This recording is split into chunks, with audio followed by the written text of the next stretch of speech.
இன்றைக்கு திமுக ஆளுங்கட்சியா இருக்கு. நீங்க அமைச்சரா இருக்கிறீங்க. இந்த தேர்தலை எப்படி எதிர்கொள்றீங்க? இந்த தேர்தல் நம்முடைய கழகத் தலைவரும் முதலமைச்சருமான தளபதி அவர்கள் கிட்டத்தட்ட ஓராண்டுக்கு முன்பாகவே இந்த தேர்தல் எப்படி அமையும், எப்படி அமைக்க வேண்டும், எப்படி இந்த தேர்தல் அமைந்தால் சரியாக இருக்கும் என்பதை எண்ணி தலைவர் அவர்கள் மிக சிறப்பாக அதை கொண்டு போகிறார்.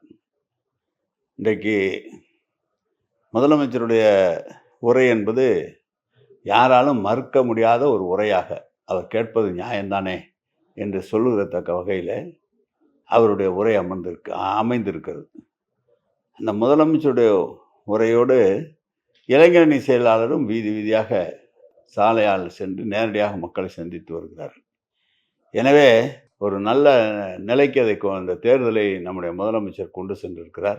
இறுதியான வெற்றி அவருக்கு தான் கிடைக்கும். முதலமைச்சர் நினைத்தது தான் நடக்கும் தமிழ்நாட்டில்.